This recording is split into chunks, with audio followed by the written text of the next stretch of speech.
Assalamualaikum warahmatullahi wabarakatuh. Kembali lagi di channel saya seputar IT, dan di video kali ini saya akan menjelaskan sebuah software yang bernama Process Hacker, yang mana Process Hacker ini bisa menampilkan proses-proses yang berjalan di Windows kita. Bagi teman-teman yang ingin mendownload Process Hacker, nanti saya kasih linknya di deskripsi. Kita langsung aja buka si Process Hacker ini, bagaimana penampakan awalnya. Nah, ini adalah penampakan awal dari si Process Hacker.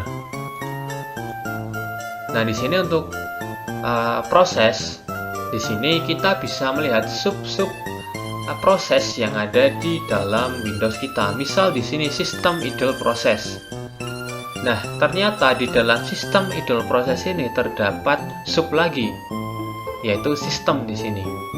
Lalu di sistem ini dia ada sub lagi bernama smss.exe. Di sini juga akan menampilkan PID-nya, terus ada CPU, terus ada IO total, lalu ada private bytes, username, dan description. Selanjutnya kita masuk ke service di sini. Di service ini bakal menampilkan service-service yang berjalan di Windows kita. Di sini terdapat nama dari service, ada display nama dari service-nya, terus ada tipenya, ada driver, share process, on process, dan yang lain sebagainya. Untuk statusnya apakah dia itu stop atau running. Untuk start type apakah dia daemon start, boot start. Daemon start saat di trigger, terus ada auto start atau yang lainnya di sini. Lalu ada juga PID-nya itu berapa. Selanjutnya kita masuk ke network.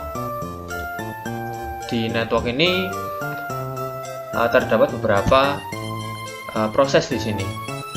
Di sini saya ambil satu aja, yaitu isass.exe di sini.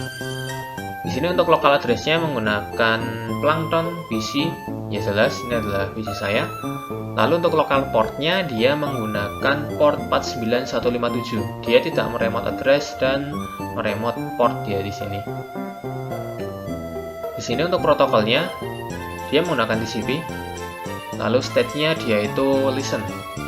Untuk owner-nya tidak ada. Untuk yang lain itu dia juga bisa mengetahui portnya itu berapa, terus ada protokol yang digunakan itu berapa, terus state-nya dan owner-nya di sini untuk bagian network. Lalu kita masuk ke disk ya di sini. Nah, di sini disk monitoring required process hacker to be restart with administrative privilege.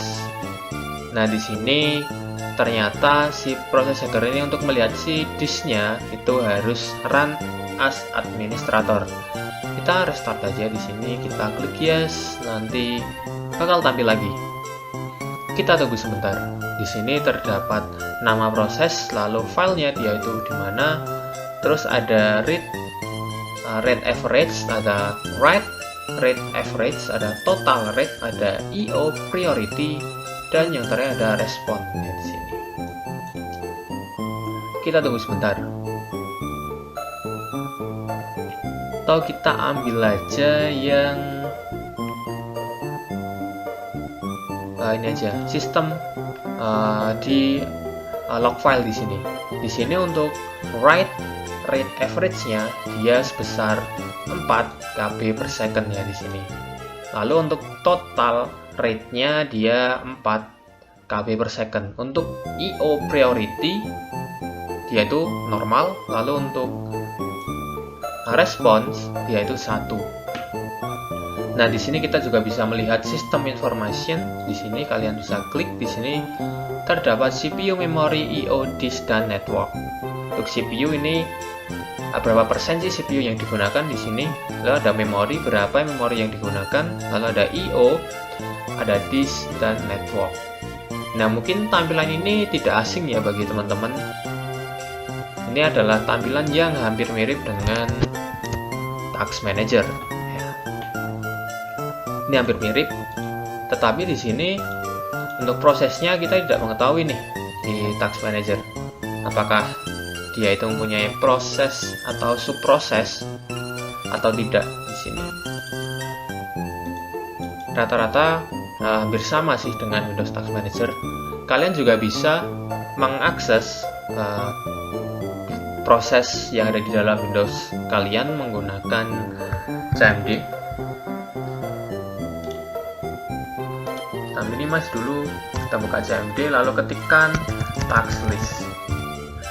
Ini bakal sama aja kayak yang di CMD, dia bakal nampilin nama prosesnya, terus PID, ada session name, ada session, dan ada memory usage di sini.